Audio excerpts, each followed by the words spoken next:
Hi friends, welcome to a mother's countless recipe. இன்னைக்கு வந்து ஒரு ஸ்வீட் ரெசிபி காமிக்கிறேன் உங்களுக்கு. இதுக்கு பேர் வந்து ஒக்காரை. யூசுவலாக நாங்கள் எவ்ரி தீபாவளி இது கட்டாயமே பண்ணுவோம் இந்த ஸ்வீட்டு. ஐ கெஸ் எல்லா திருநெல்வேலி சைடாக இருந்தானா எல்லாருமே வந்து இந்த ஸ்வீட் பண்ணுவா ஒக்காரைங்கிறது தீபாவளிக்கு. ஸோ இதுக்கு ஒன்றுங்கிற இன்க்ரீடியன்ட்ஸ்லாம் பார்க்கலாம். இது வந்து ட்ரெடிஷ்னல் வே பார்த்தேன்னா வந்து அடுப்பில் வச்சு இது நல்லா கலருவாத, அப்போ தான் அது வந்து உதிரியாக ஆகும் கலர. பட் நான் வந்து ரொம்ப சிம்பிள் அண்ட் ரொம்ப ஈஸி டெக்னிக் காமிக்கிறேன் உங்களுக்கு எப்படி பண்ணலான்னு. மைக்ரோவேவில் பண்ணலான்னு. இதுக்கு மைக்ரோ கன்வெக்ஷன் அவன்லாம் ஒன்றுங்கிறதுல ஆர்டினரி மைக்ரோவேவ் அவன் இருந்தாலே போகும். பட் அதுக்காக மைக்ரோவேவில் பண்ணுறதுனால இது குவாலிட்டி ஒரு டேஸ்ட் வந்து கொஞ்சம் கூட டிஃப்ரெண்ட்டாக இருக்காது, ரொம்பவே நல்லாயிருக்கும் டேஸ்ட்டு. அண்ட் எப்படி அடுப்பில் வச்சு கிண்டுறோமே அதே அளவுக்கு இது சாஃப்டாக வரும் டேஸ்ட்டு. ஸோ இதுக்கு என்னெல்லாம் ஒன்றுன்னு பார்த்துடலாம். இதுக்கு பார்த்தேன்னா நான் இப்போ 1 கப் கடலைப்பருப்பு எடுத்துட்டுருக்கேன். நீங்கள் எந்த கப்பு எடுத்துக்கிறீங்களோ மெஷர்மெண்ட், நீங்கள் டம்ளர் எடுத்துக்கலாம், இல்லை ஆழக்காய் எடுத்துக்கலாம், இல்லை வேறு ஏதாவது பிளாஸ்டிக் கப்ஸ் கூட எடுத்துக்கலாம். ஸோ 1 கப் வந்து கடலைப்பருப்பு எடுத்துட்டுருக்கேன். அதே அளவுக்கு 1 கப் வந்து இங்கே வெல்லம் எடுத்துட்டுருக்கேன். வெல்லத்தை கொஞ்சம் தட்டியிருக்கேன். நீங்கள் 1:1 ரேஷியோவே மெயின்டைன் பண்ணேன்னா கரெக்டாக வரும் அந்த கன்சிஸ்டன்சி மைக்ரோவேவில். பட் அடுப்பில் வச்சுக்கின்றோன்னா நம்ம நிச்சயமாக கூட கொஞ்சம் வெல்லம் போடுவோம். இதுக்கு 1:1 கரெக்டாக இருக்கும். ஸோ 1 கப் வந்து வெல்லம் எடுத்துட்டுருக்கேன். இங்கே கொஞ்சம் ஃப்ரை பண்ணி போடுறதுக்கு முந்திரி பருப்பு, உடச்ச முந்திரி பருப்பு எடுத்துட்டுருக்கேன். இங்கே வந்து ஒரு 3 to 4 டேபிள் ஸ்பூன்ஸ் ஆஃப் நெய் எடுத்துட்டுருக்கேன். இது அகைன் உங்கள் ப்ரிஃபரன்ஸ் தான், உங்களுக்கு கூட கொஞ்சம் நெய் ஒன்றுனா நீங்கள் யூஸ் பண்ணிக்கலாம். அண்ட் ஏலக்காய் பொடி. ஸோ இவ்வளோ தான் இதுக்கு தேவையான சாமான்லாம். ஸோ எப்படி பண்ணலான்னு பார்க்கலாம் வாங்க. ஸோ ஒரு சட்டி நான் இப்போ வச்சுட்டுருக்கேன். அது வந்து சிம்மில் ஆக்கியிருக்கேன் அடுப்பை. இப்போ நம்ம வந்து இந்த கடலைப்பருப்பை நல்லா கொஞ்சம் பச்சை வாசனை போகிற வரைக்கும் நல்லா வறுத்துக்கலாம். சிம்மிலே இருக்கட்டும் அடுப்பு.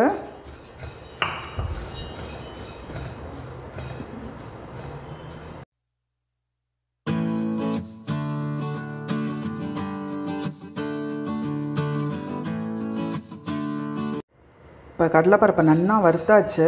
நல்லா பச்சை வாசனையும் போயிடுத்து அண்ட் கலரும் பார்த்தேன்னா ஒரு லைட் ப்ரௌனிஷ் கலரும் வந்திருக்கு. ஸோ இந்த ஸ்டேஜில் அடுப்பை நம்ம ஆஃப் பண்ணிடலாம். இப்போ வந்து இது குக்கரில் வச்சு ஒரு 2 விசில் விடணும். 2 விசிலுக்கு மேலே வேண்டாம், 2 விசில் விடணும். இப்போ இங்கே குக்கரை வச்சுருக்கேன்.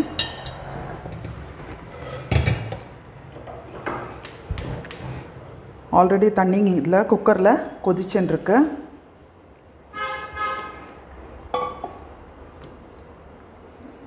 இப்போ ஒரு பாத்திரத்தில் இதை விட்டுட்டு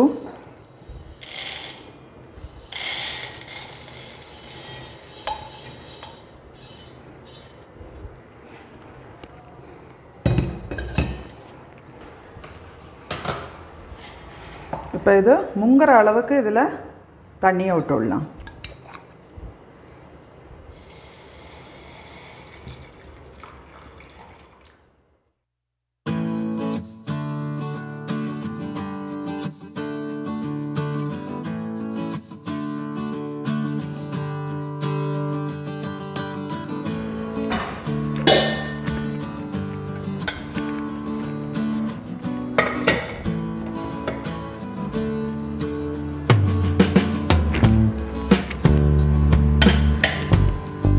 ரொம்ப ஹைலியும் வைக்க வேண்டாம், அதுக்காக ரொம்ப லோவும் வைக்க வேண்டாம். மீடியம் ஃப்ளேமில் வச்சு ஒரு 2 விசில் விட்டு எடுத்துட்டுடலாம். அடுப்பில் கொஞ்சோண்டு தண்ணியை விட்டுக்கிறேன்.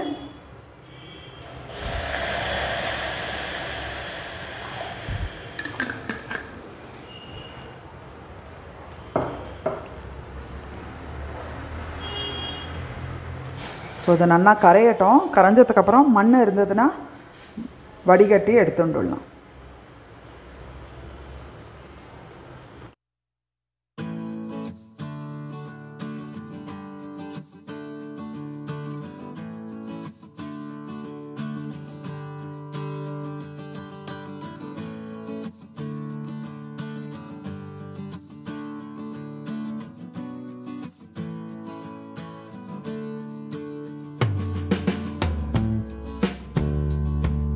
இப்போ நல்லா மிக்சியில் இருக்கிற பெரிய ஜாரை எடுத்துங்கோ. ஜாரை எடுத்துட்டு முதல்ல இந்த ஆறினதுக்கப்புறம் இந்த கடலைப்பருப்பை எடுத்து இதில் வந்து ஒரு பல்ஸ் மோடில் வந்து ஒரு 3 to 4 டைம்ஸ் கொஞ்சம் நன்னா இது பொடியாற வரைக்கும் பொடிச்சுண்டு கடைசியில் இந்த வெல்லம் கரைச்சி வச்சுருக்கோம் இல்லையா, இதையும் சேர்த்து போட்டு ஒரு வாட்டி நல்லா ஒரு சுற்றிட்டும் அது வந்து கடலைப்பருப்பு வந்து ஃபுல்லாக உங்களுக்கு வந்து அந்த கடலைப்பருப்பு மசிஞ்சது ஃபுல்லாக இந்த வெல்லம் இதில் கோட் ஆகிருக்கணும். ஸோ இப்போ நான் மிக்சியில் அந்த கடலைப்பருப்பை மட்டும் கிரைண்ட் பண்ணியிருக்கேன். இந்த பாருங்கள், இந்த மாதிரி இப்படி இருக்கணும்.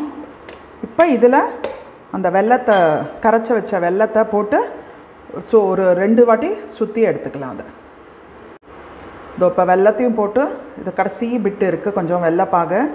ஸோ இதை அரைக்கரைச்சே நீங்கள் என்ன பண்ணுங்க, கொஞ்சோண்டு ஏலக்காய் பொடியும் இதில் போட்டு அரைச்சுண்டுடலாம். ஒரு அரை ஸ்பூன் ஏலக்காய் தூளியும் போட்டு கடைசி சுத்தரிச்சு இதையும் போட்டு நன்னா இன்னொரு வாட்டி இன்னும் கொஞ்சம் பார்த்தேன்னா இன்னும் கொஞ்சம் மசியணும். ஸோ இன்னொரு வாட்டி சுற்றிட்டு காமிக்கிறேன். இப்போ நான் இதை நல்லா அரைச்சாச்சு. ஸோ இந்த மாதிரி கன்சிஸ்டன்சியில் இருக்கணும். அது அரைச்சதுக்கப்புறம் இப்போ நீங்கள் ஒரு மைக்ரோவேவ் சேஃப் பவுல், பிளாஸ்டிக் எடுத்துக்காதீங்கோ, இந்த மாதிரி கிளாஸ் பவுலாக இருக்கட்டும். மைக்ரோவேவ் சேஃப் பவுலில் எடுத்துட்டு மைக்ரோ ஹை கன்வெக்ஷன் ஓணுங்கிறதுல ஆர்டினரி மைக்ரோ ஹையில் ஃபஸ்ட்டு ஒரு 1 minute வைங்கோ. 1 minute வச்சு எடுத்துட்டு நல்லா ஒரு வாட்டி கலரி கொடுங்கோ. எப்படி இருக்குது அது உதிரியாக ஆறுதான்னு பாருங்கோ. போகிறலைன்னா திருப்பியும் அகெயின் ஒரு 1 minute வைங்கோ. அதுக்குள்ளேயே இது ஆகிடும், ரெடி ஆகிடும். இப்போ அது 1 minute வச்சு எடுத்துட்டு ஒரு வாட்டி இதோ கலரி கொடுத்துருக்கேன். இது திருப்பி இன்னும் வைக்கணும். ஐ திங்க் 2-3 minutesக்கு வைக்கணும். பட் எப்போதுமே 1 minute கேப்பில் எடுத்துட்டு ஒரு வாட்டி கலரிட்டு திருப்பி வைங்கோ.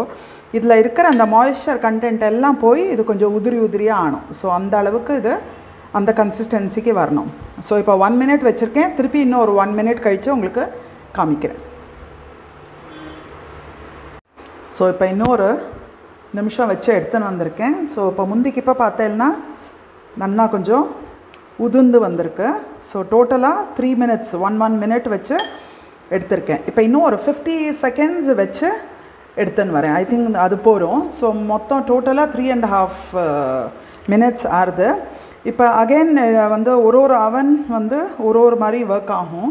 ஸோ நீங்கள் பார்த்துங்கோ. அதுக்கு தான் டு ஸ்டார்ட் வித் ஒரு நிமிஷமாக வைங்கோங்கிறேன். நீங்கள் ஒரே தரியாக முதல்லையே 3 நிமிஷத்துக்கு வச்சுட்டேன்னா ரொம்ப ட்ரை ஆகிடும் அப்புறம் உங்களோட உட்கார. ஸோ 1 minute கேப்பில் பாருங்கோ. அப்படி உங்களுக்கு 3 minutesல கூட உங்களுக்கு வந்து அது கொஞ்சம் உதிரலைன்னா இன்னும் ஒரு 50 secondsஸாக நீங்கள் வந்து வச்சு பாருங்க. ஸோ இப்போ 50 seconds இன்னும் கொஞ்சம் மைக்ரோவேவில் வச்சு எடுத்துன்னு வந்திருக்கேன். So I am happy with this consistency. இந்த அளவுக்கு இருந்தால் போகிறோம். நீங்கள் ஒன்றுனா இதை ஆற வைக்கிறதுக்கு இன்னும் ஒரு வைடு ஒரு தட்டில் போட்டு கூட இதை ஆற வைக்கலாம். ஸோ இப்போ வந்து இதுக்கு நெய்யில் முந்திரி பருப்பை வறுத்து போட்டு விடலாம்.